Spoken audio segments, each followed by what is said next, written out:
வணக்கம். நான் கோயம்புத்தூரில் வழக்கறிஞராக பணிபுரிந்து வந்துட்டு இருக்கிறேன். சமீப காலமாக யூடியூப்பில் வந்து ரொம்ப கடுமையான வார்த்தைகளெல்லாம் பெண்களை பற்றியும், அதுக்கப்புறம் நடிகர்கள் இவங்களை பற்றிலாம் ரொம்ப அவதூறாக பேசிட்டு, எந்த ஒரு ப்ரூஃபுமே இல்லாமல் ரொம்ப கொச்சையாக பேசிட்டு இருக்கிறாங்க. ஆர்டிக்கல் 21 அதை வந்து பைண்ட் பண்ணுது. அதை பற்றி தான் நாங்கள் இப்போ கமிஷனர் ஆஃபீஸில் புகார் கொடுக்க வந்திருக்கிறோம்.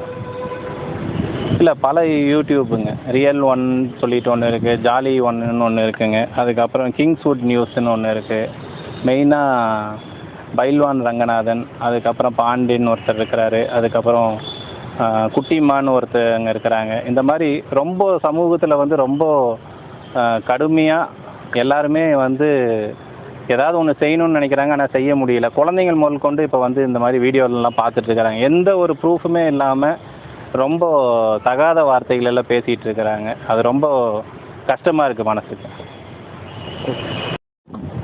வழக்கறிஞர் பிரியங்கா. நான் கோயம்புத்தூர்லையும் உச்சநீதிமன்றத்தையும் பணிபுரிந்து வருகிறேன்.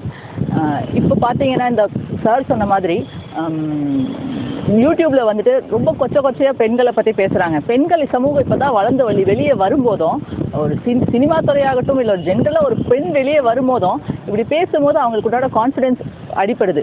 அது என்னதான் அது முடிச்சுட்டு வெளியே வந்தாலும் இவங்க கொடுக்குற தகவல் எல்லாம் வந்துட்டு அவங்களுக்கு தான் தனிப்பட்ட விஷயங்கள். Right to privacy is a fundamental right. Puttaswamy case மூலயமா 2018 வந்து உச்சநீதிமன்றமே சொல்லியிருக்காங்க. அந்த ரைட் டு ப்ரைவசி வந்துட்டு எல்லாருக்கும் வந்துட்டு முக்கியமானது.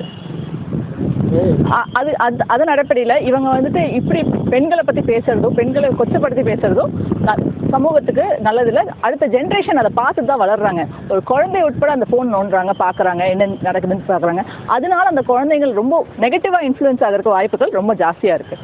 ஸோ அதனால் இது கண்டித்து நடவடிக்கை எடுக்கணும்ன்ட்டு கமிஷனர் ஆஃபீஸில் கம்ப்ளைண்ட் கொடுக்க வந்திருக்கோம் நாங்கள். நன்றி, வணக்கம்.